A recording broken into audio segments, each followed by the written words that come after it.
So now we already worked the clinch defense. We're from plumb. You know, he can stake his arm, he can push my elbow out. But what happens often leading up to that is the attempt to pummel for head control, to get the arm inside and to then be able to throw knees. So what happens is, let's say I'm here. I'm on the inside to start, okay? And he's wrapping over top like that, right? Now, if he comes underneath right there, you see then he's working his way inside. He'd like to go for my head, right? So we're outside, all right, and fighting for inside or coming from the outside like this. So whenever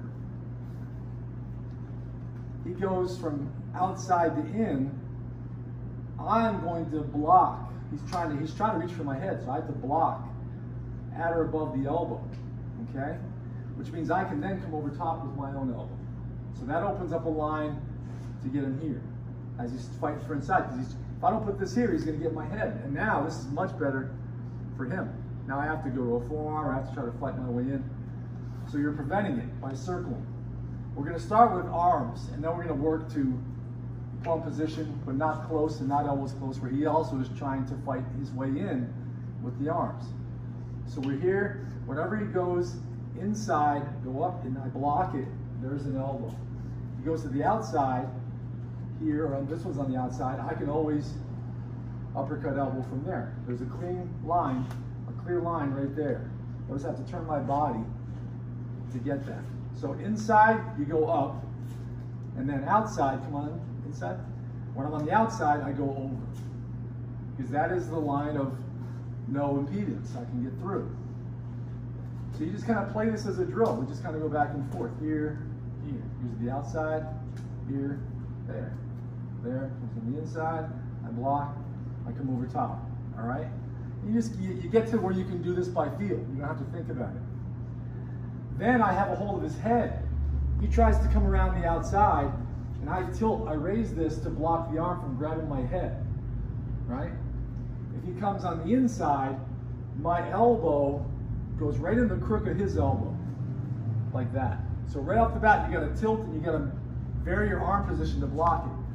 Now the question is, what elbow shots does it open up for me? Well, when he goes on the inside, here, I can pull back, and then there's an open shot with that same elbow, because this arm is down, I'm holding the wrist, and I let go of it, there's no time for him to stop that elbow, or to get out of the way, or to block it. So we're here again, I've got the head, he goes underneath, come on up there, like that, right?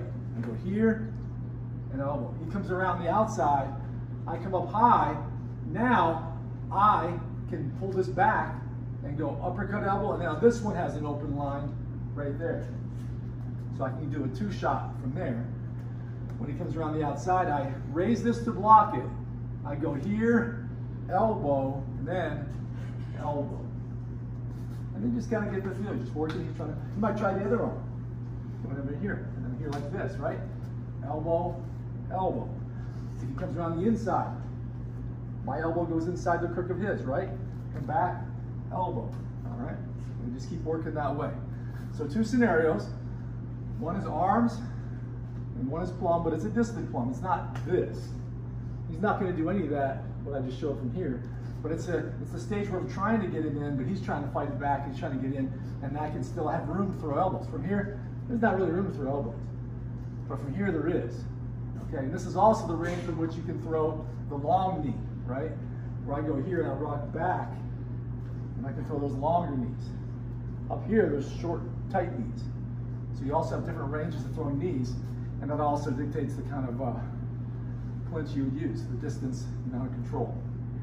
Okay, let's try this out.